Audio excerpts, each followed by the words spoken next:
번째 이야기, 서로 오니라라는 제목을 가지고 오늘 성부와 성자와 성령의 이름으로 말씀을 전하고자 합니다. 오늘 삼위일체 하나님께서 함께 하시는 시간 되길 간절히 원합니다. 오늘 이야기는요, 영화나 소설로 치면 클라이막스에 해당하는 지점입니다. 에서를 만나기 전까지 야곱의 이야기를 다시 정리하면 이렇습니다. 야곱은 눈이 어두운 아버지를 속이고 형의 장적과 축복을 가르칩니다. 형이 노여워하자 두려움을 느껴서 외삼촌 라반의 집으로 도피합니다. 20년 정도의 나그네 생활을 하면서 죽도록 고생을 해서 재산을 꽤 모으는, 그리고 또 가정도 일구는 데 성공합니다. 그리고 고향으로 돌아가려고 하는 그 순간에 있지만 형 에서가 그의 장정 400명을 거느리고 야곱에게 온다는 전가를 받습니다.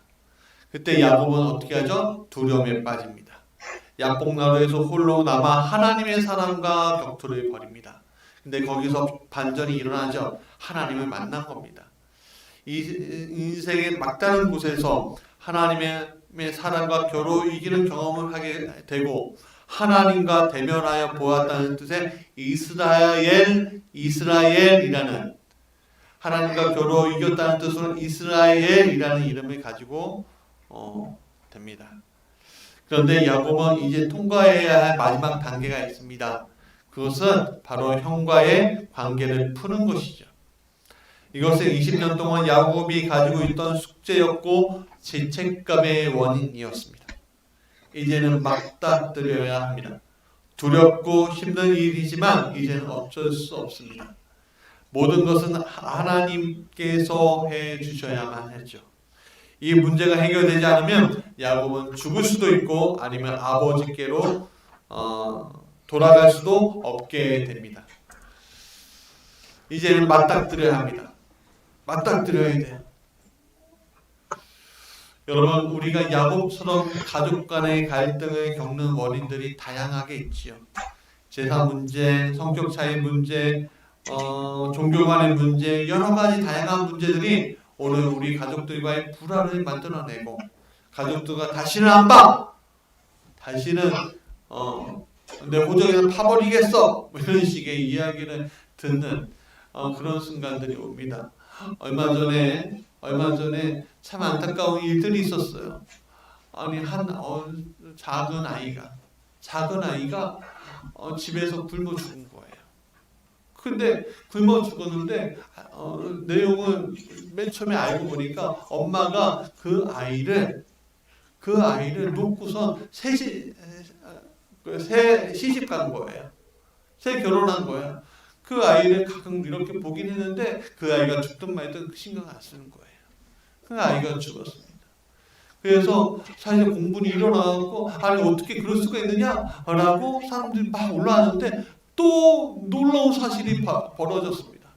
뭐냐면 경찰이 조사를 했는데 보니까 엄마의 DNA가 아니라 외할머니의 DNA를 가지고 있는 거예요. 이 아이가, 이 여자아이가. 아니 이게 어찌된 일인가. 보니까는 경찰에 의하면 이렇습니다. 같은 시기에 임신을 했는데 이 외할머니가 그 어머니가 자식을 낳는 게 부끄러웠고 자기 딸이 낳는 아이하고 뒤바꾼 거예요. 그 뒤바꾼 아이는 또 어딘지 몰라요. 아니 얼마나 이게 말이나 되는 일입니까?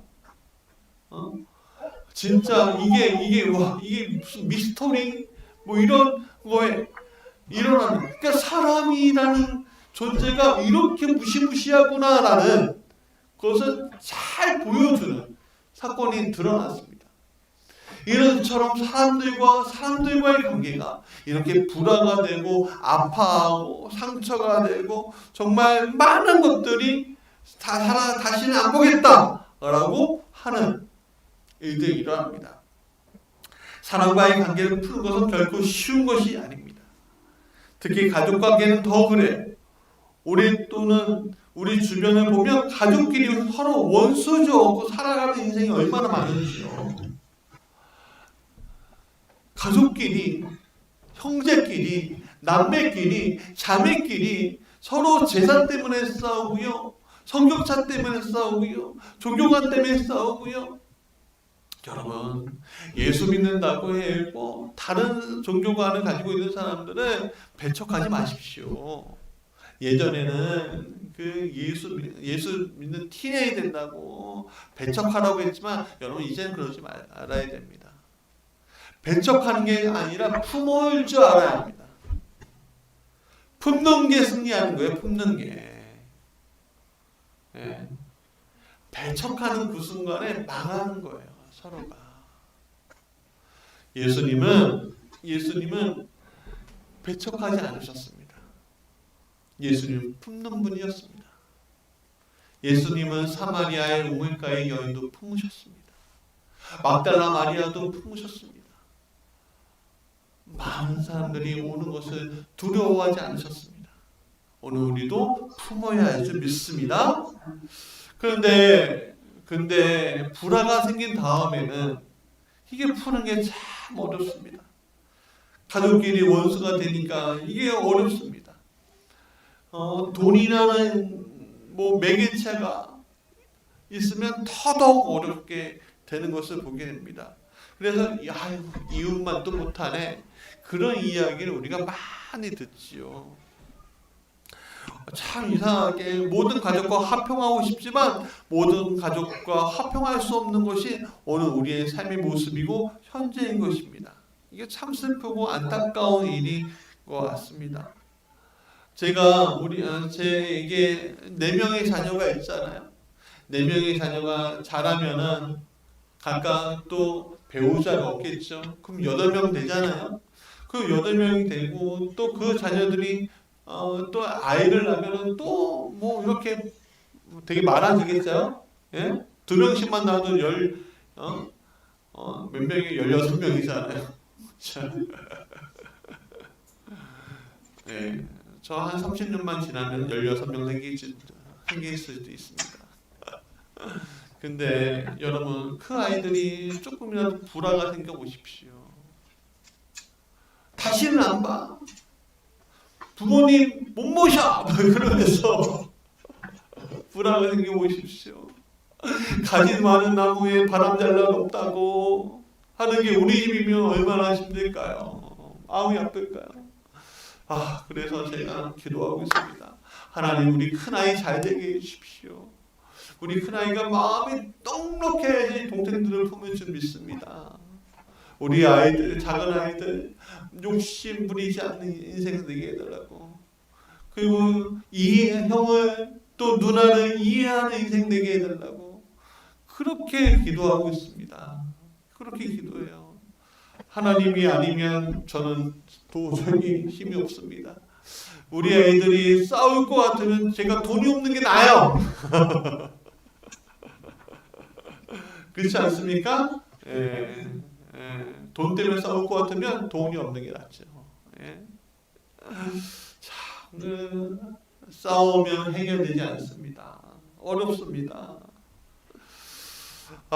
참 이게 어려운데, 그렇다면 오늘 우리는 우리의 이런 삶의 문제, 또 내 안에 있는 죄책감의 문제, 이게 아닌데 하면서 싸우잖아요, 우리가? 그러면 죄책감이 생기잖아요. 야곱도 이게 아닌데 하면서 자기 거를 훔친 겁니다. 이게 아닌데 하면서. 근데 생긴 다음에 원인이 내가 되면 그놈의 자존심 때문에 안 되고, 원인이 저 사람이어도 그놈의 자존심 때문에 안 되는, 내가 참 이 죄책감에서 완전히 해결되기 위해서 어떻게 해야 할 것인가? 이 문제를 해결하기 위해서 우리가 어떻게 해야 할 것인가? 야곱의 이야기는 이러한 삶의 문제를 해결해 나가는 과정들을 잘 보여주고 있습니다. 첫 번째, 같이 읽어볼까요? 시작. 야곱이 용기를 내다. 야곱이 용기를 냈습니다. 야곱의 출발은 북쪽으로 서쪽으로 동쪽으로 갈 수 있었습니다만 그의 목적지는 그의 출발에서 목적지는 남쪽이었습니다. 아버지의 집이 있는 남쪽이었어요. 그는 결단했습니다. 그래서 실행했습니다. 그는 자신의 어린 시절을 보낸 아버지의 집으로 가는 선택을 했습니다. 회귀 본능이라고 하죠. 연어가 새끼 때 어떻게 치어 때 막 냇물가에 살다가 어떻게 해요? 막 강을 따라서 어떻게 바닷가로 가지 않습니까? 바다에 가고 막 돌다가 알을 낳을 때쯤 어디로 와요? 고향으로 오죠. 고향으로 와요. 저도 참 이상한 게 인천 사람이라서 그런지 몰라도 참 이상한 게 인천 오고 싶지 않은데 충주 한번 갔다가 서울 한번 갔다가 인천 오고 충주 한번 갔다가 인천 오고 부산 한번 갔다가 인천 오고 김포 한번 갔다가 또 인천 갈까요? 사람의 마음이 참 이상해요. 고향을 그리워하는 마음들이 있습니다. 그러나 부딪히는 것이 있죠. 왜? 뭐예요? 형에 대한 죄책감. 형 에서에 대한 죄책감이었습니다. 야곱의 20년은요 자기와의 싸움이기도 했습니다만 아버지와 형에 대한 미안함과 죄책감이 가득한 세월이었다는 거예요. 그는 어떻게든 집에 가고 싶었지만 그대로는 가지 못하겠다는 거예요. 내가 어떻게든 성공할 거야 하고선 뛰쳐나온 집이었어요. 우리 옛날에 많이 그랬죠? 많이 정말 가난하고 못 살 때. 요즘 우리 아이들이 집이 너무 좋대요. 집이 너무 행복하대요. 뭐가 그렇게 좋은지 모르겠어요. 좀 좀 바깥 나가고 운동도 하고 자전거 좀 타고 그래. 아니 집이 좋대요.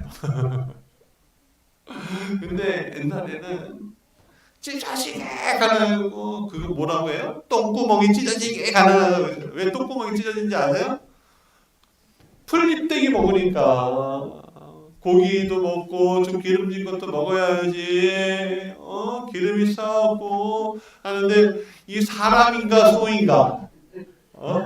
맨날 풀잎대기만 먹으니까 이게 똥구멍이 찢어지는 거 아니에요. 그러니까 이 집안 못 살겠다고 내가 어떻게든 성공했고 나가겠다 하고서 도망치는 나온 사람들 얼마나 많아요. 예. 그 맨 처음에 가는 곳이 어디예요? 서울역이잖아요. 서울역 가고 그렇게 등치는 사람이 얼마나 많은지. 예? 가자마자 만난 사람을 이렇게 보듬어 주고서 아이고 고생합니다 하고서 등치는 사람들. 예? 얼마나 많은지. 그렇지만 어떻게든 내가 성공하겠다 하고서는 성공하고 나서 명절 때 어떻게 해요? 옛날에 지금은 덜 하잖아요. 지금은 KTX도 있고 비행기도 타고 막 그런데 그때는 뭐예요? 버스 아니면 기차 타야 되는데 버스는 얼마나 돌아가는지 하는 건지 마는 건지 이거는 왜 이렇게 많이 서는 건지 근데 사람들은 얼마나 많이 타는 건지 가득 차고 기성행렬이 어떻게 해요? 끝까지 어디 서울역 광장에 가득 찰 때까지 사람들이 펴없겠다고 명절에 집에 나는 내려가겠다. 아니 일요일날 한번 갔다 오는 데지. 근데 그때는 어떻게 했어요? 7일 동안 일주일 7일이면 7일 동안 일했잖아요. 쉬는 날이 없잖아요. 그러니까 명절이면 그렇게 꾸역꾸역 가는 거예요. 근데 꾸역꾸역 가는데 맨손으로 가요? 나 그래도 좀 괜찮아요 하고서 양복 좀 빼입고 포마드 기름 딱 하고 그리고 어떻게 그 선물 세트 좀 이렇게 들고 그리고 애들 추렁추렁 들고서 오잖아요. 그런 다음에 좀 살게 되니까 자동차 들고 오고 그렇죠.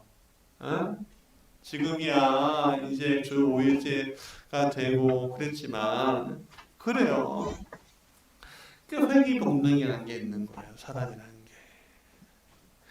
근데 여러분 죄책감을 가지고 사는 사람은요 회귀 본능을 가지고 있어도요 갈 수가 없는 거예요. 용기가 있어야 돼요. 왜냐하면은 가면 또 싸울 걸, 또 싸우면 어떻게 하는 그 불안감을 이길 수가 없는 거예요. 여러분 죄책감은요 때로는 우리를 미래로 인도하는 것에 대한 거부감을 가지고 있습니다. 미래로 가기 거부하는 그런 작용을 해요. 반작용을 해요. 우리가 목적을 이끄는 삶 3일차에서 우리가 얘기했는데 과거의 죄의식에 끌려다니는 삶은 후회에서 벗어나고 수치심을 감추기 위해 결국 삶 전체를 허비하게 만든다는 거예요. 그 죄책감에서 벗어나기 위해서 내가 나의 삶을 전체를 그냥 허비하게 만드는 거예요. 사랑하는 부모님도 못 보고 그 죄책감 때문에 못 보고 가야 된다면서 부모님 다 돌아가신 다음에 그 무덤에서 눈물 흘리면서 죄송해요 하면 뭐예요? 여러분 죄의식, 죄책감을 가지고 살아가는 사람들은 무의식적으로 과거와 미래를 지배하게 만듭니다. 그러면 어떻게 되는지 아세요? 자신이 지금 이룬 성공도 오히려 파괴해버려요. 나의 죄책감은요 지금 이룬 성공을 파괴해버려요. 여러분 지금 열심히 했고 죄책감을 가지고서 열심히 살아보십시오. 나중에는요 그 죄책감으로 인해서 사람들이요 이상한 길로 가는 거예요. 마약하고요, 또 도박하고요, 술로 달래고요, 담배로 달래고요. 자기 몸은 망치더라 이거죠. 오늘 우리는 과거의 산물인 것은 맞습니다만 그렇다고 과거에 갇힐 필요가 있어요? 없어요? 없지요. 하나님의 목적은 과거의 시간으로 제한받지 않습니다. 과거는 과거일 뿐.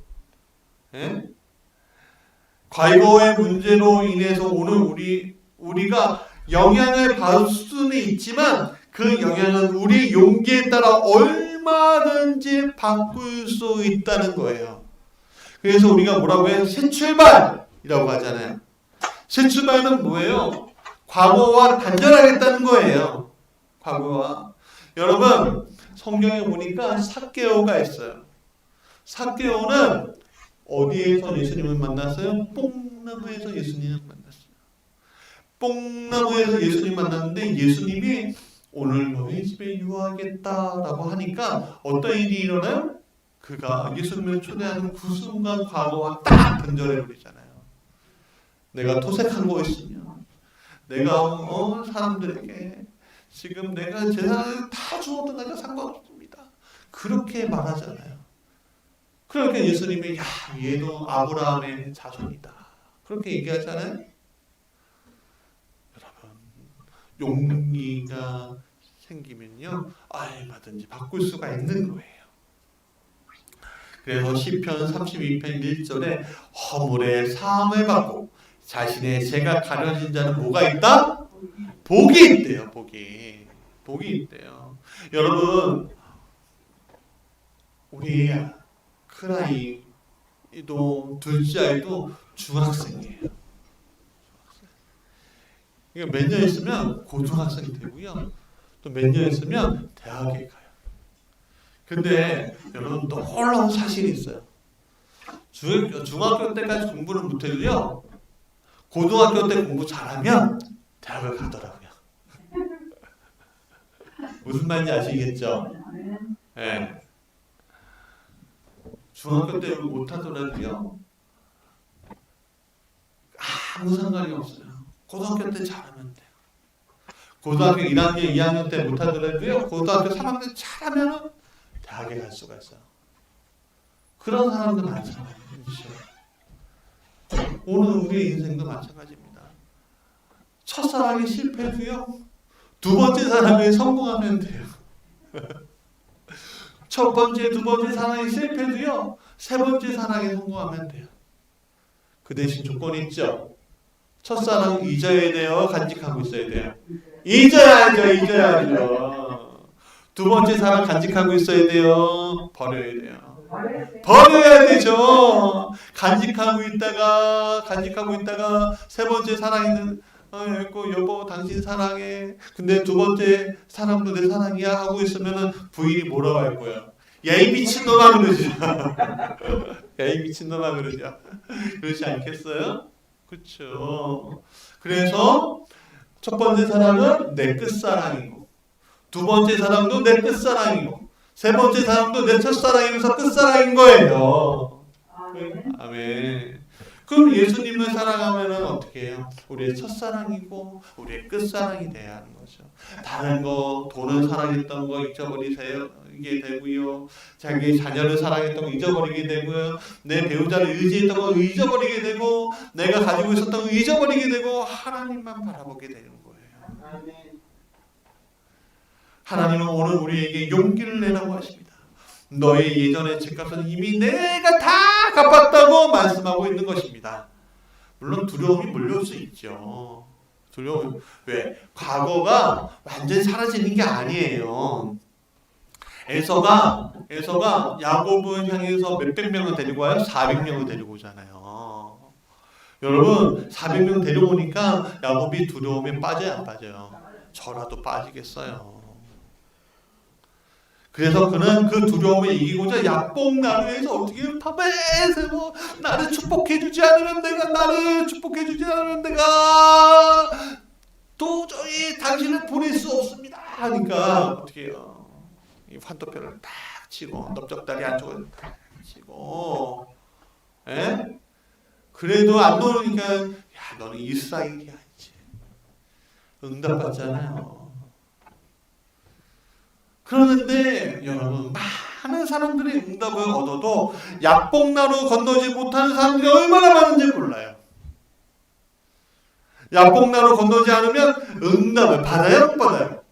못 받는 거예요. 여러분 야뽕나루 건너야 하나님의 응답이 생기는 거예요. 근데 무서우니까 야뽕나루 못 건너는 거예요. 여러분 여호수아가 요단강 앞에 딱 있을 때 요단강을 건너야지 가나안 땅을 얻는 거죠. 요단강 건너지 않으면 어떻게 돼요?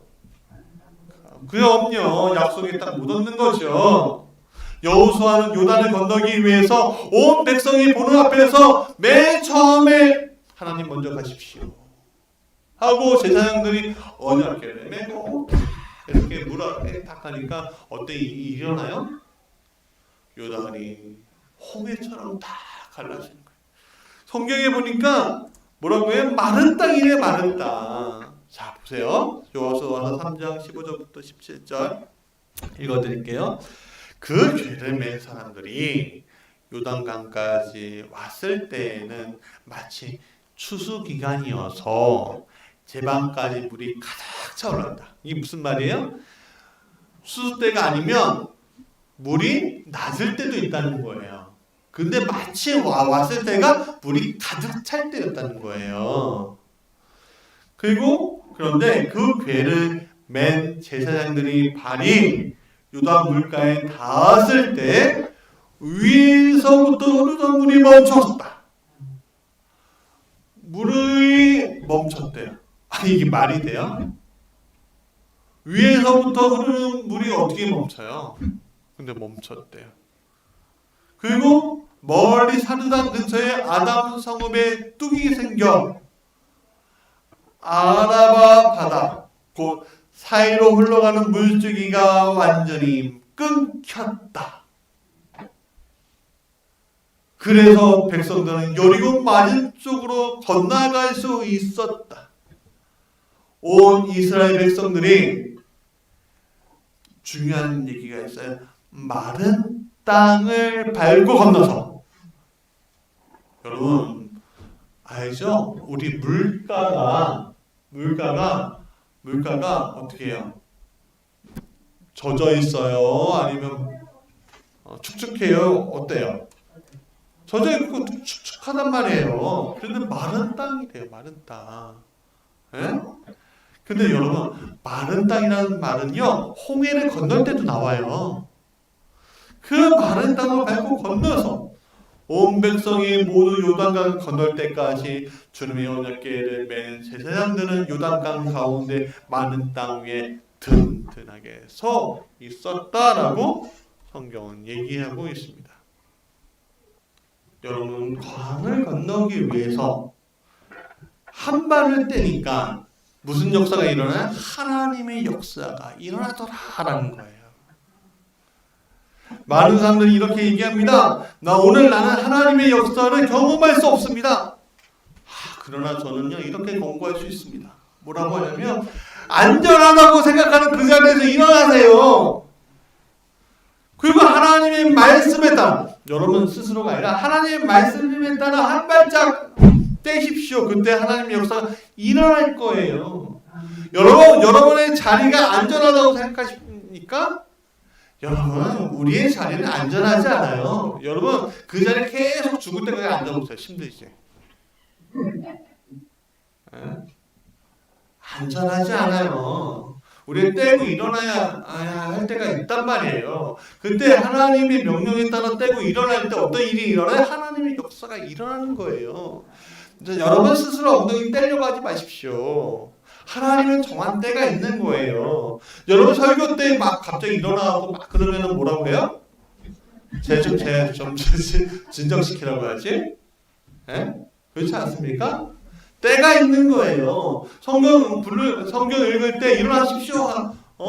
하잖아요. 우리 교회는. 우리 축도할 때 일어나십시오 그러잖아요. 사상 부를 때. 그런 정한 때가 있는 거예요. 정한 때에 내가 그냥 앉아있겠다 그러면은 돼요, 안 돼요? 안 돼요. 아프지도 않은데 앉아있으면 되겠어요?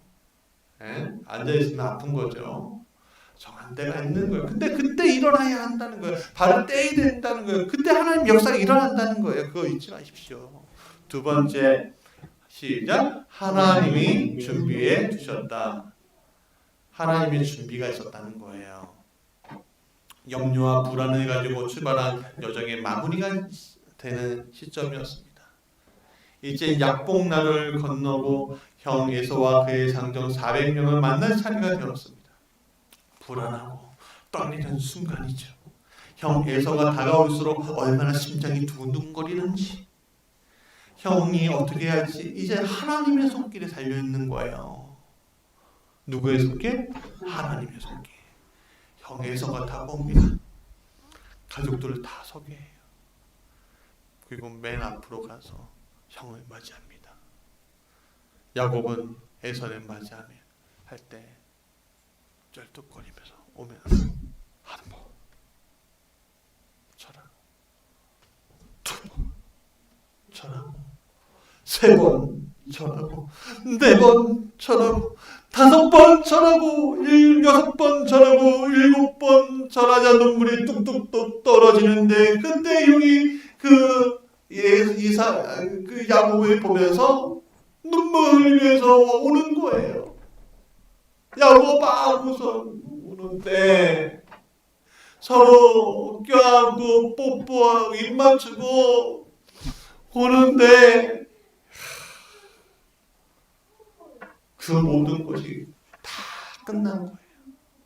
두려움도 끝나고 죄책감도 끝나고 원망도 끝나고 원한도 끝나는 시간, 모든 것이 녹아져 버리는 시간을 맞이하는 거죠.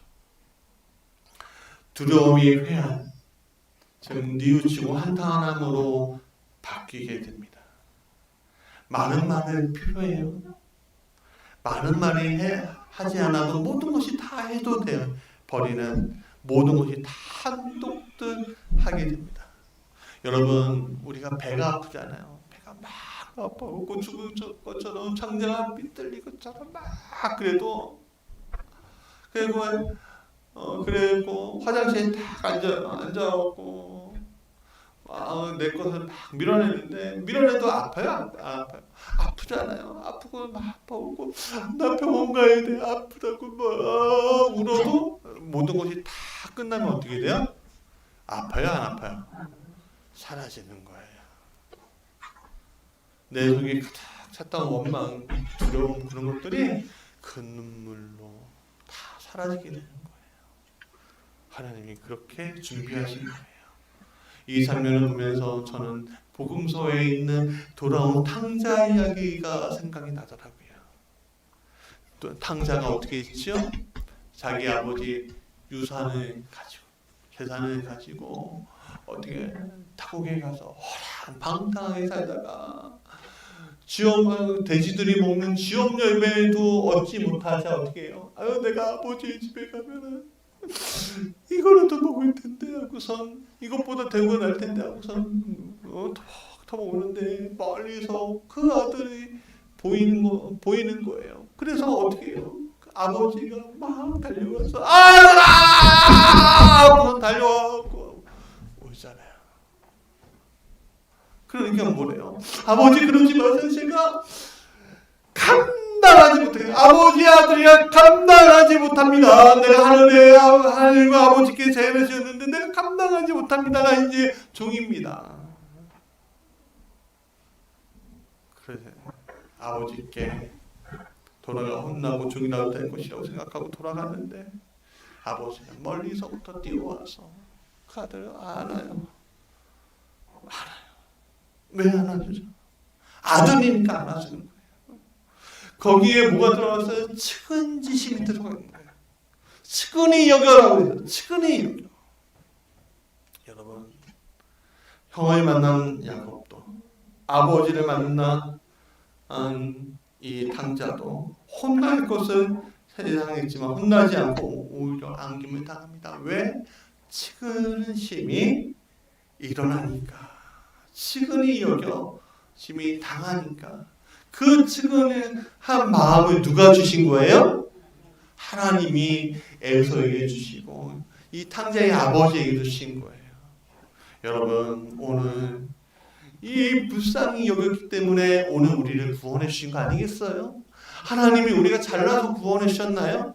우리가 대단해서 구원해 주셨나요? 아니에요. 우리가 측은한 거예요. 불쌍한 거예요. 왜?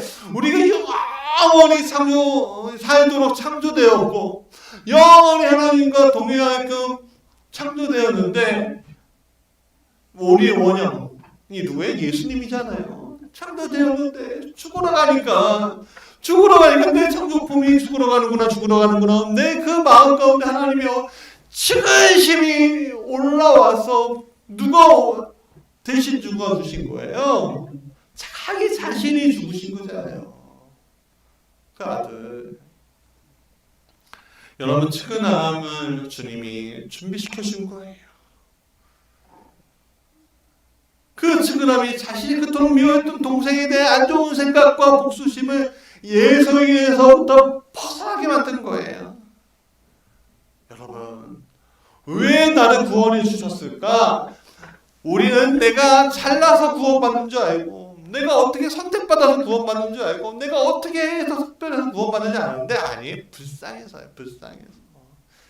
야 저대로 가다가 진짜 야 그거 있잖아요. 그거 있잖아요. 저거 우리 집 막내가 얼마나 대단한지 아세요? 오늘 아침에 우리 아이가 큰 아이가 말을 안 해. 양말 신으라고 하니까 말을 안 해. 야 그러니까 이 아이가 뭐라는지 아세요? 야 그러는 거예요. 근데 그게 이 아이가 저도 그렇고 우리 아내도 그렇고 큰 아이도 그렇고 그게 야가 무서워서 그랬을까요? 아니에요. 측은해서. 여러분 그냥 귀엽잖아요. 그런 것들이. 에? 저것도 조그만 녀석이 발악을 하는구나.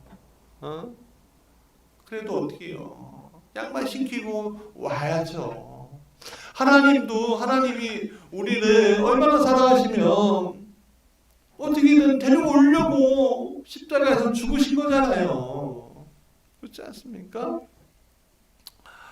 여러분, 인생을 잘못 살고 정말 누가 보아도 저거 죄인처럼 살아왔는데 라고 생각했던 사람이 천국에 가 있으면 말이 돼요, 안 돼요? 안 되죠? 그게 우리예요. 그게 나란 말이에요. 예? 그게 나란 말이에요. 남 얘기할 필요 없어요. 오늘 요번에 전재용 씨라고 전두환, 어? 이 강주 사람들 그렇게 학살했던 그 전두환, 수많은 사람들을 피해했던 그 전두환의 아들이 목사가 된다고, 신학 공부를 한다고, 하니까 주변에서 말들이 많아요. 저게 어떻게 인간이냐, 저거 회개도 안 하면서 막 말들이 많아요. 맞아요, 나쁜 놈이죠. 나쁜 놈이에요. 나쁜 놈이죠. 예? 근데 왜 저 티끌은 보는데 왜 우리 눈에 들보는 안 보냐고요. 들보는 안 보냐고요. 우리는 의롭지 않아요. 우리는 의롭지 않아요. 저 사람을 통해서 그런 데잖아요. 자기 아버지 전두환이가, 야, 너가 목사 되면 내가 그 교회 출석하겠다지. 전두환 같은 인간도 천국 가면은 우리에게 천국 길이 얼마나 넓어요. 근데 그 넓은 길 안 가려고 하잖아요, 사람들이. 왜 안 가요? 전두환이가 가기 때문에 안 가요? 아니요. 전두환이가 가기 때문에 안 가는 게 아니라 나의 무시함과 나의 교만함과 나의 자만심과 나의 거룩하지 못함 때문에 못 가는 거예요. 하나님께서는 이 전두환 같은 인간에게도 구원의 길을 열어주신다는 거예요. 예. 심판은 잘못은 했죠. 그렇죠? 욕은 먹어요. 저는 구원 받았어도 욕은 먹어야죠. 그런 인생은. 그렇지만 천국의 문은 열려 있는 거예요. 누구를 믿기만 하면? 예수를 시인하기만 하면. 그걸 내가 뭐라고 하겠어요? 하나님이 하시는 문제지. 그렇지 않아요? 그래서 시편 23편 4절의 표현처럼 내가 사망의 음침한 골짜기에 있을지라도 내가 잘나서 사망의 음침한 골짜기에 가는 건가요? 아니요. 내가요 까불다가 음침한 골짜기 가는 거예요. 사망의 음침한 골짜기 물 위에서 떨어져 나와고 있다가 그렇게 가는 거예요. 그러나 주의 지팡이와 막대기로 나를 구원해 주신다는 거예요. 그래서 저 사람도 가는 천국, 나 같은 사람도 갈 수 있도록 하나님 열어주신다는 거 여러분 잊지 마시기 바랍니다. 세 번째 같이 해볼까요? 시작. 눈물이 화해를 이루다. 야곱과 에서와 화해할 수 있는 것은 20년간의 원한과 죄책감을 이길 수 있었던 것은 바로 눈물이었어요. 물론 악어의 눈물도 있죠. 악어의 눈물도 있죠. 우리 꼬맹이가 아침에 막 우는 거야. 엄마한테 짜증 부리면서 엄마는 바빠갖고 준비하고 있는데, 그러니까 이 아이가 막 우는데 왜 우는데 제가 다가왔죠. 그거 안아주면서 가냐 왜 우니? 왜 우니까 이 아이가 이렇게 얘기해요.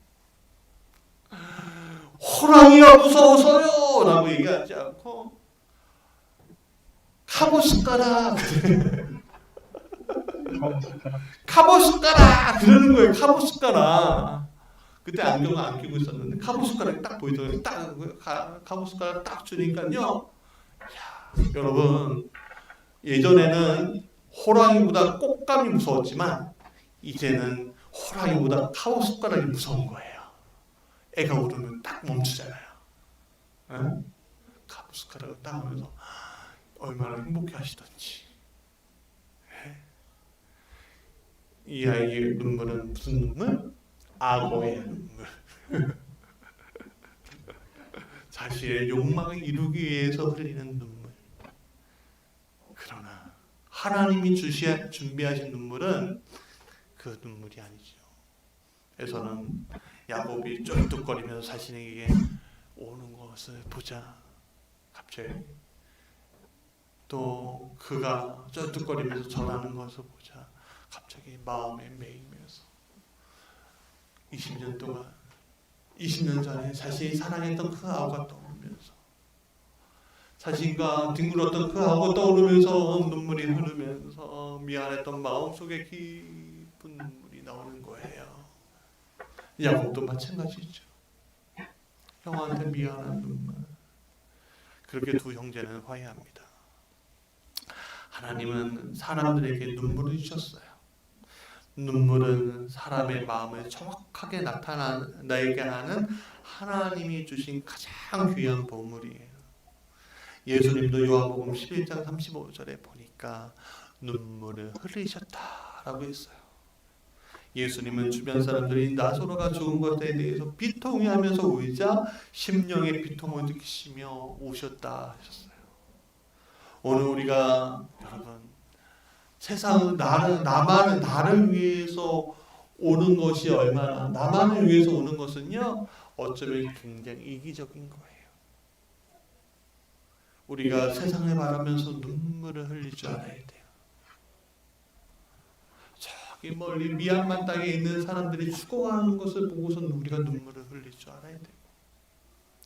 우리의 가난한 이웃들이 가정 불안 때문에 찢어지고 또 아이가 죽는 것 때문에 눈물을 흘릴 줄 알아야 되고 비통해야 할 줄 알아야 한다는 거예요. 그런데 많은 신앙인들이 눈물이 메말라 있는 거예요. 왜 메말라 있죠? 사람들을 위해서 안 울고 자신을 위해서도 울지 않는 이들이 굉장히 많아요. 믿는 사람이라고 하는데. 그러니 어찌 하나님 나라를 위해서 울겠어요? 울지 않으니까 정죄하고요. 울지 않으니까 판단하고요. 울지 않으니까 사람을 내리치는 거예요. 말로 내리치고 팔로 내리치고 팔로 짚어엎는 거예요. 온갖 것을 이용해서 아프게 하는 거예요. 오늘 우리를 살펴보아야 합니다. 내 입술에서 애통하는 마음이 흘러나오지 않고 정죄하고 불평하는 말들이 나오지 않는다면 100% 나는 정죄하고 불평하는 말들이 나온다면 100% 나는 눈물이 메말라 있는 거예요. 예레미야는 9장 1절에 이렇게 얘기합니다. 어찌하면 내 머리는 물이 되고 내 눈은 눈물의 그늘이 되고 죽임을 당한 딸 내 백성을 위하여 주여로 울리로다.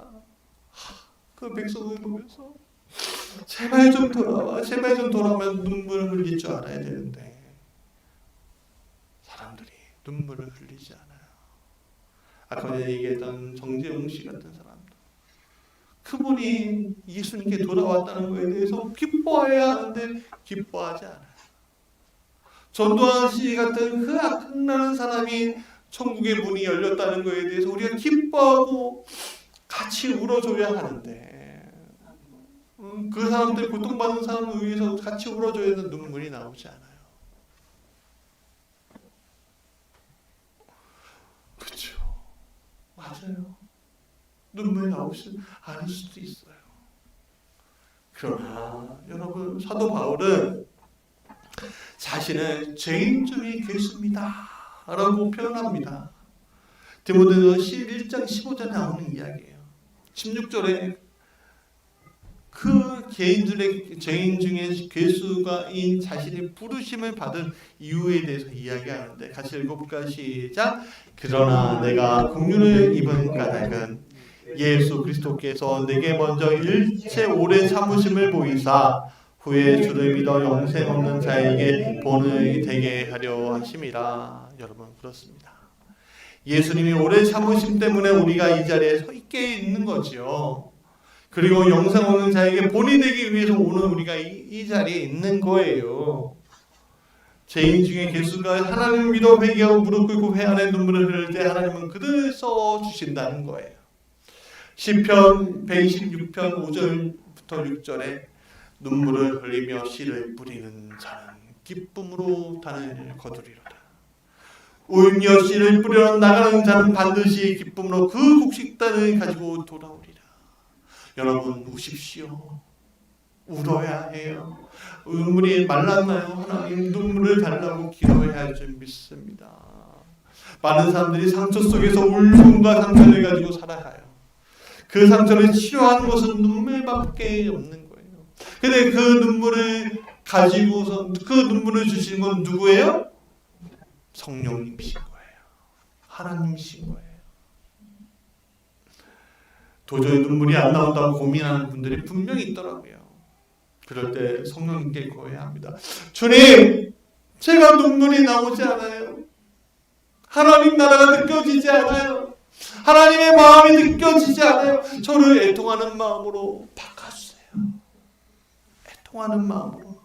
그래서 팔복중에 애통하는 자가 복이 있대잖아요. 애통하는 자가. 자, 말씀의 결론입니다. 에서와 야곱의 화해는 결국에는 나와 하나님과의 화해를 말하고, 하나님과 화해한 나는 또한 다른 사람들과의 화해를 말하고 있는 거예요.